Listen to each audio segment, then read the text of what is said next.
Hi, this is Utpal. आज हम बात करेंगे पी रेशियो और स्टॉक मार्केट। मज़ा आ जाएगा, मज़ा आएगा। एक्चुअली पी रेशियो क्या होता है? पी रेशियो मतलब क्या है? पी रेशियो मतलब है वैल्यूएशन। एक कंपनी का अगर मार्केट कैप जितना है, जितना मार्केट कैप है, उसके साथ हम उसका पूरे साल का अगर नेट प्रॉफिट को डिवाइड करेंगे तो आ जाएगा पी रेशियो। एक स्टॉक पूरा साल कितना इनकम किया है और एक कम उसका मार्केट कैप कितना, मार्केट कैपिटलाइजेशन मतलब कितना रुपये का शेयर होल्डर है, शेयर्स। आप अगर मार्केट कैप को पूरे साल का नेट प्रॉफिट से डिवाइड कीजिएगा तो आ जाएगा पी रेशियो। लेकिन ये पी रेशियो को लेकर बहुत कन्फ्यूजन भी है। कैसे देखना है पी रेशियो को? पी रेशियो को कैसे देखना है हमको? फॉरवर्डिंग पी, जब हम किसी स्टॉक को लेंगे तो इसको पी रेशियो के साथ कैसे कंपेयर करेंगे, ये सबसे मेन मुद्दा है। स्टॉक मार्केट में कभी कहीं कुछ एब्सोल्यूट नंबर नहीं होता। इसका पी 15 है तो ये अच्छा है, इसका पी 30 है तो ये ख़राब है, ऐसा कुछ बात नहीं होता। कोई एब्सोल्यूट नंबर स्टॉक मार्केट में चलता नहीं है। स्टॉक मार्केट हमेशा चलता है डायरेक्शन से, कंपनी का स्टॉक का डायरेक्शन किधर, is the most important thing. जैसे कोई स्टॉक्स 30% ग्रोथ रहे, 30% ग्रोथ में है, उसका पी 40 है। और कोई स्टॉक्स 15% ग्रोथ दे रहा है, उसका पी 20 है। कौन चीफ है? 30% ग्रोथ दे रहा है जिसका पी 40, वही सस्ता होगा। तो पी का मतलब क्या है? Market cap by net profit the year. तो इसी हिसाब से को देखना पड़ेगा। फॉरवर्डिंग पी, नेक्स्ट ईयर इसका पी कितना आ रहा है? जो स्टॉक ग्रोथ में है, जिसका प्रॉफिट जबरदस्त हो रहा है, 30%, 40%, 50%, 60% प्रॉफिट है, वो आप कभी भी आपको लो पी में नहीं मिलेगा। 15, 16, 17, 18 पी में वो स्टॉक कभी भी अवेलेबल नहीं होगा मार्केट में। जो स्टॉक ग्रोथ में होगा 50%, 40%, 60%, 80%, जिस स्टॉक का ग्रोथ है, जिस बिजनेस का ग्रोथ है, वो बिजनेस कभी आपको 15, 18, 17 का पी में मिलेगा ही नहीं। 18, 19, 20 में जो पी में मिलता है ना, 15 में जो स्टॉक मिलता है, वो ज़्यादा देखिएगा उसका ग्रोथ ही नहीं है। अच्छा स्टॉक, गुड बिजनेस, जो बिजनेस 40%, 50% से ग्रो कर रही है, वो कभी 15, 16 पी में नहीं मिलेगा। वो आपको हाई पी में ही लेना पड़ेगा। यही बिजनेस, अच्छा स्टॉक हमेशा हाई पी में ही मिलेगा। जो कम पी में मिलता है, सस्ता स्टॉक जो होता है, वो हमेशा सस्ता ही रहेगा। उसकी ग्रोथ ही नहीं है, उसमें नया शेयर होल्डर आएगा ही नहीं, उसका मार्केट कैप भी नहीं बढ़ेगा, कुछ नहीं होगा, उसमें ग्रोथ ही नहीं आएगा, शेयर प्राइस भी नहीं बढ़ेगा। और जिस स्टॉक के पास ग्रोथ है, जिस कंपनी में बिजनेस ग्रोथ है, 30, 40, 50, 60, 70, 80% ग्रोथ है, उसमें शेयर होल्डर भी आएगा, उसका मार्केट कैप भी बढ़ेगा, उसका पी ही बढ़ता रहेगा। अब वो शेयर हमेशा महंगा ही रहेगा। तो आपको पी को ऐसा देखना है। एक सेक्टर में, एक सेक्टर की कंपनी का पी दूसरे सेक्टर की कंपनी के साथ पी का मत जोड़िए। हमेशा एक सेक्टर के अंदर आपको पी कंपेयर करना पड़ेगा, तभी आपको समझ में आएगा पी के एक्चुअल खेल क्या है, पी रेशियो क्या होता है। ये कोई एब्सोल्यूट नंबर नहीं होता है, ये एक डायरेक्शन होता है। कंपनी अगर अच्छा डायरेक्शन में जाएगा, उसका बिजनेस आगे बढ़ेगा, तो उसका पी ही बढ़ता रहेगा। एक एग्जाम्पल देखा जाए, जोमेटो। जोमेटो का पी कितना है? 300-400 रुपये पी है। और HDFC बैंक, उसका पी कितना? 17-18 का पी होगा। लास्ट 2 साल में किसने पैसा बनाया? पैसा बना जोमेटो का शेयर देखिए 70 या 80 रुपीज़ से शायद 270 रुपीज़ हो गया। 70 रुपये का शेयर, 70-80 रुपीज़ का शेयर जोमेटो आज देखिए 270 रुपीज़ हो गया। HDFC बैंक का शेयर 3 साल में वही पड़ा हुआ है। ऐसा क्यों हुआ? उसका पी तो बहुत सस्ता है HDFC बैंक का। मतलब क्या है इसका मतलब ग्रोथ। जोमेटो में जो ग्रोथ है, इस हिसाब से जोमेटो एक लॉस मेकिंग कंपनी से प्रॉफिट मेकिंग में चला आया, उसका इतना ज़बरदस्त ग्रोथ हो रहा है, सब न्यू शेयर होल्डर्स में आ रहा है, इसलिए जोमेटो का मार्केट का भी बढ़ रहा है, प्रॉफिट भी बढ़ रहा है। इसका पी देखिए 300 का पी, फिर भी स्टॉक में पैसा बन रहा है, लेकिन HDFC बैंक में पैसा नहीं बन रहा है इतना सस्ता पी में भी। तो पी कोई एब्सोल्यूट नंबर नहीं है, पी को देखना पड़ेगा आपका डायरेक्शन, कंपनी किस डायरेक्शन में जा रहा है। डायरेक्शन अगर सही है तो पी बढ़ने से भी कोई फर्क नहीं पड़ेगा, फिर भी स्टॉक पैसा बनाएगा। जैसे एशियन पेंट को देखिए पैसा नहीं बनाया, उसका पी तो घट रहा है, सब शेयर उससे भाग रहा है, उसका मार्केट कैप घट रहा है, प्रॉफिट नहीं हो रहा है बिजनेस का, प्रॉफिट रुक गया है, ग्रोथ नहीं है, उसका पी भी नहीं बढ़ रहा है। सिंपल फंड है, अच्छा स्टॉक जो स्टॉक्स प्रॉफिट कर रहा है उसका पी भी ज़्यादा होगा, उसमें ही पैसा बनेगा, क्योंकि उसमें सब शेयर होल्डर उसमें आएगा, उसका शेयर प्राइस भी बढ़ेगा। जैसे आप एक एग्जाम्पल देकर बात करते हैं, आज एक सेक्टर पकड़ते हैं FMCG सेक्टर। देखिए FMCG में क्या हो रहा है, FMCG में देखिए आप जो बड़ा बड़ा जो कंपनी है उसको तो छोड़ ही दीजिए, जैसे नेस्ले हुआ, हिंदुस्तान यूनिलीवर हुआ, डाबर हुआ, इसमें तो कोई ग्रोथ ही नहीं है, ये लोग डिग्रोथ कर रहा है, मतलब क्वार्टर ऑन क्वार्टर देखिए ईयर ऑन ईयर प्रॉफिट घट रहा है इन लोगों का। तो इन लोगों का पी फी देखो कि फ़ायदा नहीं होगा, बात करना ही बेकार है। मैं वही स्टॉक के बारे में बोलूँगा जिसके पास ग्रोथ है, इसमें प्रॉफिटेबिलिटी है, जो ग्रोथ रेट में है, अच्छा ग्रोथ, उसी के बारे में थोड़ा डिस्कस करूँगा। FMCG सेक्टर में देखिए 4-5 कंपनी का यहाँ बोलूँगा, एक है बोरून बेवरेज, एक है बीकाजी फूड, एक है बेक्टर फूड्स, मनोरमा इंडस्ट्रीज और अन्नपूर्णा स्वादिष्ट। पहले डिस्कस करते हैं बोरून बेवरेज, बहुत अच्छा कंपनी है बोरून बेवरेज लिमिटेड।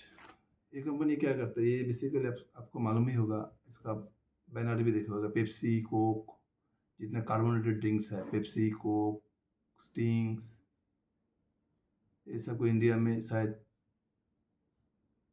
सबसे बड़ा फ्रेंचाइजी, पेप्सी कंपनी का सबसे बड़ा फ्रेंचाइजी यही है बोरून बेवरेज इंडिया में, ओनली वन फ्रेंचाइजी है, वो मोनोपोल है उसका। इसके अलावा भी ये लोग नॉन कार्बोनेटेड ड्रिंक भी बनाते हैं, जैसे टॉपिकाना जूस हुआ, स्लाइस हुआ। इसके अलावा भी ये लोग कुछ कुरकुरे या इस टाइप का कुछ डोरिटोस या स्नैक्स भी बनाते हैं, चिप्स का पैकेट भी बनाते हैं बोरून बेवरेज। ये कंपनी लास्ट 3-4 साल में बहुत अच्छा ग्रोथ किया है, शेयर होल्डर पैसा भी कमाया बहुत। तो इस कंपनी का देखिए लास्ट ईयर में देखिए तो सितंबर 23 से लेकर सितंबर 24 तक देखिए लगभग 23% ग्रोथ किया है, top line growth. Bottom line भी सेम ही किया, 23-24% ऐसे ही किया है। इस कंपनी का भी थोड़ा एक दिक्कत आ गया है इस कंपनी का, क्योंकि ये जो इंडिया में पूरा इसका मार्केट फैल गया है बोलन बेवरेज। अभी इसका जो कॉन कॉल सुना है मैंने, जो प्रेजेंटेशन देखा है मैंने, इंडिया में शायद इसको थोड़ा डाउट हो रहा है अभी, 20% 25% शायद इंडिया में अभी ये ग्रो नहीं करेगा, top line and bottom line grow, ये शायद 10-12% ही करेगा। इसलिए कंपनी अभी क्या कर रहा है, साउथ अफ्रीका के जोन में जा रहे हैं लोग, जैसे मोरक्को, जिम्बाब्वे, वो साइड में, अफ्रीकन साइड में ये लोग अपना डिस्ट्रीब्यूशन, अपना प्रोडक्शन ये सब खोल रहा है। इसको मालूम पड़ेगा कि अभी इंडिया में उसका अभी 23-24-25% उस लेवल का ग्रोथ नहीं आएगा, शायद इंडिया में थोड़ा ग्रोथ घट जाएगा, इसका वॉल्यूम थोड़ा, वैल्यू ग्रोथ मिलेगा उसको, लेकिन वॉल्यूम उस रेट से नहीं बढ़ेगा, क्योंकि पूरा फैल गया है इंडिया में अभी। एक अच्छा कंपनी है, लेकिन इसका भी तो देखना पड़ेगा नेक्स्ट क्वार्टर में क्या आता है, इंडिया में इसका बिजनेस क्या होता है। मुझे लगता है थोड़ा डाउट है अभी इंडिया में ग्रोथ इसका। इसका ये मार्केट कैप पकड़ ले 2 लाख करोड़ का मार्केट कैप है। इस साल अभी इसका जो प्रॉफिट हुआ है लगभग, जो गाइडेंस है इस साल 24 और 25 फिनेंशियल ईयर में शायद ये कंपनी 2700 या 2800 करोड़ के बीच में प्रॉफिट होगा। इसका मार्केट कैप है 2 लाख, तो इसी वजह से इसके पी बनेगा 70-75 बोलन बेवरेज का पी बनेगा। अच्छा बेट है वो, ठीक ठाक है। और एक कंपनी बीकाजी फूड्स, जो भुजिया ये सब बनाता है, बिका बहुत अच्छा, ये भी बहुत अच्छा कंपनी। ये कंपनी का मैं 3-4 साल से ट्रैक कर रहा हूँ, लगभग एक ही रेट से ग्रो कर रहा है, 18-19-20 इसी परसेंट में लोग जा रहा है। बहुत बढ़िया कंपनी है, इसका भी डिस्ट्रीब्यूशन पूरा फैल गया है, ये भी टॉप लाइन ग्रोथ कर रहा है लगभग 19%, 18%, प्रॉफिट ग्रोथ भी इसके सेम आ रहा है 17%। इसका भी मार्केट कर रहा है 19,000 करोड़। उसी हिसाब से जिस उसका जो इन लोगों का जो कौन कौन सा जो बिजनेस में देखा है इसी रेट से ग्रो करेगा ये लोग। तो लगभग 23-24 इस बार का जो फाइनेंशियल ईयर होगा 24-25, तो इसका पूरा साल का शायद प्रॉफिट आएगा 400, इसी रेट से जाएगा 450 करोड़, ज़्यादा नहीं। कंजर्वेटिवली अगर सोचेंगे तो 450 करोड़ प्रॉफिट होगा। तो इसका मार्केट का कितना है 19,000 करोड़। उसी हिसाब से इसका पी कितना आएगा, फॉरवर्डिंग पी 45। तो बलून बेवरेज का फॉरवर्डिंग पी कितना आ रहा है 70 से 75।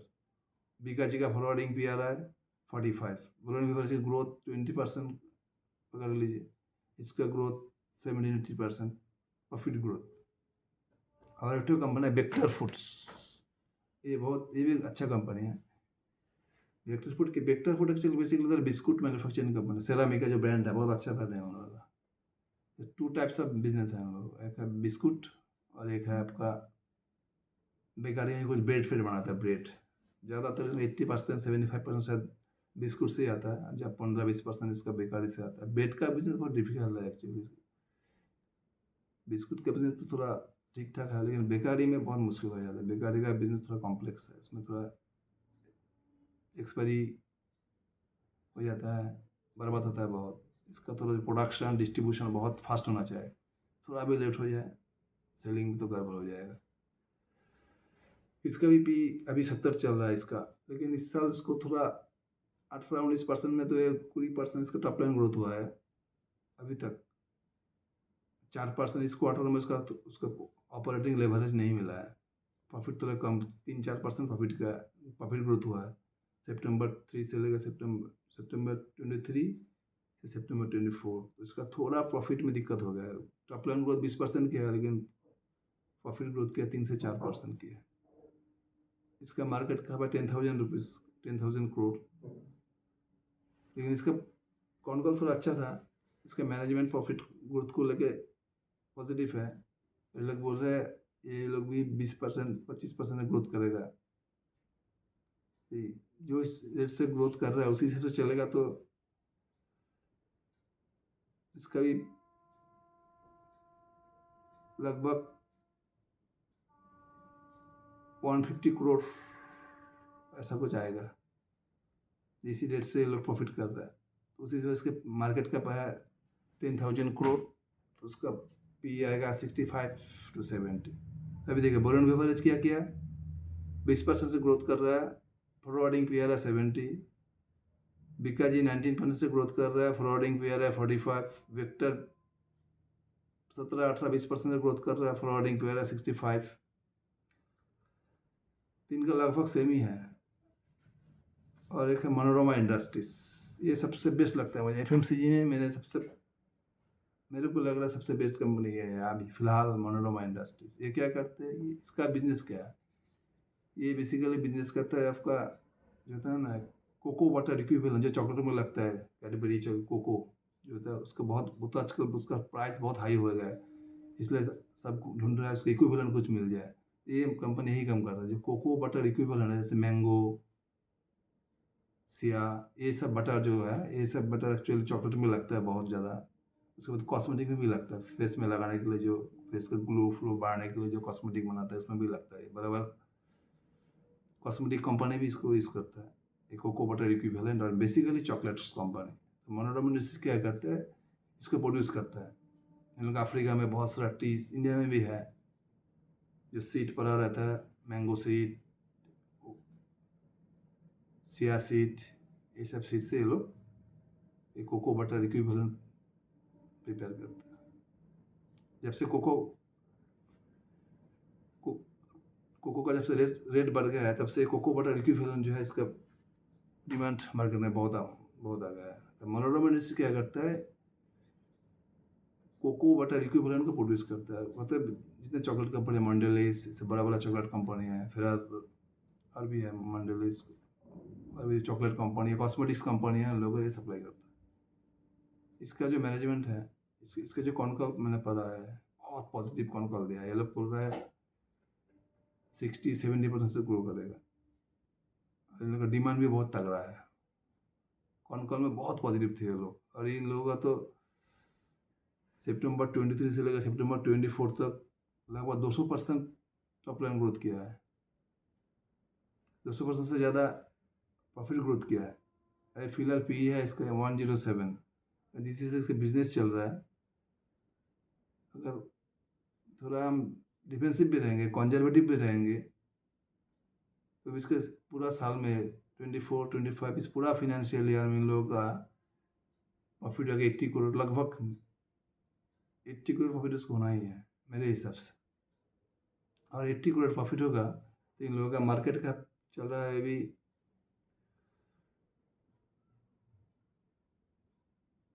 6,000 करोड़, उसी हिसाब से इसका पी बनता है 75, ऐसा कुछ पी बन 75-80 इसका पी बन रहा है। तो देखिए सबका लगभग पी सेम ही बन रहा है। बोलन बेवरेज का भी पी आ रहा है 70 से 75, विक्टर का भी पी ऐसे ही आ रहा है, मनोरमा का भी पी ऐसे ही आ रहा है। लेकिन तीनों में सबसे बेस्ट लग रहा है मुझे मनोरमा इंडस्ट्रीज, क्योंकि इसका ग्रोथ सबसे ज़्यादा है, हाईएस्ट ग्रोथ है। उसके बाद बीकाजी लग रहा है मुझे, बीकाजी का 19% ग्रोथ है, 45 का पी है। और एक कंपनी छोटा माइक्रोवेव कंपनी है अन्नपूर्णा स्वादिष्ट। इसका बिजनेस मॉडल बहुत सिंपल है। ये लोग चिप्स वेराइटी ऑफ चिप्स, 5 रुपया का पैकेट, 10 रुपये का पैकेट जो होता है ना, पोटैटो चिप्स हो गया, कॉर्न चिप्स, बहुत सिंपल बिजनेस है। ये लोग नॉर्मली अभी ईस्ट इंडिया में, वेस्ट बंगाल, आसाम, ये सब में तगड़ा बिजनेस कर रहा है। नॉर्थ बंगाल में भी, वेस्ट बंगाल का ये लोग धीरे धीरे एक्सपेंशन कर रहा है। वेस्टर्न इंडिया, नॉर्दर्न इंडिया में जाने की कोशिश कर रहे हैं। इन लोग का बिजनेस भी बहुत तगड़ा है। यहाँ पे बहुत ज़्यादा ऑपरेटिंग लेवरेज नहीं मिलेगा, लेकिन ये बिजनेस जो है वॉल्यूम का गेम है। एक छोटा बेस है कंपनी का, 750 करोड़, इसका स्कोप बहुत है। और मैनेजमेंट भी जो गाइडेंस दिया है इस कॉन कॉल में, वो लोग कह रहे हैं 3-4 साल, अगले 3-4 साल ये लोग 50-60% से ग्रो करेगा। अभी इसका फिलहाल पी कितना चल रहा है, 37 चल रहा है। इसका टॉप लाइन ग्रोथ कर रहा है 55%, बॉटम लाइन ग्रोथ किया है 50%, और इसका मार्केट कैप कितना है 750 करोड़। जिस रेट से ये कंपनी चल रहा है 24-25 फाइनेंशियल, मुझे लगता है ये 30 करोड़ प्रॉफिट कर लेगा। ये लोग कम से कम 30 करोड़ प्रॉफिट करेगा। इसका मार्केट कैप 750 करोड़, तो फिलहाल पी बनेगा 25। ये ज़बरदस्त बेट है, बहुत अच्छे बेट रहेगा ये। मैनेजमेंट बोला अगले 3-4 साल ये लोग 50% से ज़्यादा ग्रो करेगा। और तो हम लोग क्या देखें, एफएमसीजी सेक्टर में boron beverage, Bikaji, vector, Manorama, Annapurna स्वादिष्ट, 5 कंपनी को मैंने जो ट्रैक किया, उसमें से मुझे सबसे बेस्ट लगा मनोरमा इंडस्ट्रीज, अन्नपूर्णा स्वादिष्ट। आपको फॉरवर्डिंग, आपको पी कैसे देखना पड़ेगा, इसका ग्रोथ ज़्यादा होगा उसका पी भी ज़्यादा होगा, क्योंकि उसमें सब शेयर होल्डर घुसेगा। तो आपको पी ऐसे ही कैलकुलेट करना पड़ेगा। जिसका कम पी है वो स्टॉक ले लेंगे तो वो और भी सस्ता हो जाएगा। सस्ता स्टॉक लीजिएगा तो और भी सस्ता, बहुत सिंपल मैटर है। आपको महंगा चीज़ हमेशा अच्छा होता है। जो स्टॉक हाई पी, जब स्टडी करके देखिएगा, मैं भी बहुत किया, जो स्टॉक का पी हाई है मतलब उसका ग्रोथ रेट बहुत ज़्यादा है। जितना भी स्टॉक का हाई पी है, डिक्सन टेक्नोलॉजी को देख लीजिए, काइंस टेक्नोलॉजी को देख लीजिए, एमसीएक्स देख लीजिए, जोमेटो देख लीजिए, सब चिल्ला ये सब मत, ये सब स्टॉक मतलब इतना पी हाई है, इतना पी है, लेकिन यही स्टॉक ने पैसा बनाया। और जो लो पी में था, HDFC bank, ITC, Asian paints, Kotak, किसी ने भी पैसा नहीं बनाया। इसका ग्रोथ ज़्यादा है, उसका पी भी ज़्यादा रहेगा, उसी में पैसा बनता है। आपको पी ऐसे देखना पड़ेगा। आपको हमेशा पी कोई एब्सोल्यूट नंबर नहीं, जिसके 15 पी तो अच्छा है, इसका 30 पी तो खराब है, ऐसा कुछ नहीं। पी ऐसे ही करके देखने से नहीं होगा, आपको ग्रोथ रेट के साथ कंपेयर करना पड़ेगा सेक्टर वाइज। 50 का पी में भी एक स्टॉक सस्ता हो सकता है, 15 का पी में भी एक स्टॉक महंगा हो सकता है। आपको उसी हिसाब से फॉरवर्डिंग पे आपको कैलकुलेट करना पड़ेगा, आज ये प्रॉफिट में अगले साल कितना आ सकता है इसका पी। पी कोई एब्सोल्यूट नंबर नहीं, एक डायरेक्शन है। सस्ता स्टॉक लेने से, जो स्टॉक आपको सस्ता लग रहा है वो स्टॉक सस्ता, जैसे Hindustan Unilever, Dabur, negative growth कर रहा है। सितंबर 23 से लेकर सितंबर 24 क्यू क्वार्टर टू क्वार्टर का सब पीछे, तो लोग डिग्रोथ हो गया, लोग पी भी कम हो गया, शेयर होल्डर भाग गया शेयर छोड़ के। आप अगर ये शेयर लीजिएगा आपको सस्ता मिल रहा है, तब फंस जाएंगे। शायद 1 साल 2 साल 3 साल बढ़ेगा, फिर 10% बढ़ेगा, फिर गिर जाएगा, कोई फायदा नहीं होगा। ये सब का पैसा नहीं बनेगा। पैसा आपको तभी बनेगा जब आप हाई ग्रोथ इंजन में घुसेगा, उसका पी भी हाई होगा, उसमें भी पैसा बनेगा। तो उसी हिसाब से आपको पी का कैलकुलेट करना पड़ेगा। तो आज मैंने आपको पूरा एफएमसीजी में जो ग्रोथ, मैं तो वही स्टॉक का नाम लिया जो वरुण बिवरेज, बीकाजी, बेक्टर, मनोरमा, अन्नपूर्णा, ये सब में ग्रोथ है। और जिसमें ग्रोथ है ही नहीं उसको, वो तो मैंने डिस्कस किया नहीं है। मैं खाली वही स्टॉक के बारे में बोलूँगा जिसका अंदर ग्रोथ है। जो ये 5 मैंने बोला आपका, वरुण बिवरेज हुआ, बीकाजी हुआ, बेक्टर, मनोरमा और अन्नपूर्णा स्वादिष्ट, इसमें सबसे बेस्ट लगा मुझे ग्रोथ हुआ इस मनोरमा इंडस्ट्रीज और बीकाजी। अगर आप माइक्रो कैप में जाएंगे तो अन्नपूर्णा स्वादिष्ट। इसी हिसाब से आपको पी के साथ स्टॉक को कंपेयर करना पड़ेगा, आपको ग्रोथ इंजन के पीछे रखना पड़ेगा।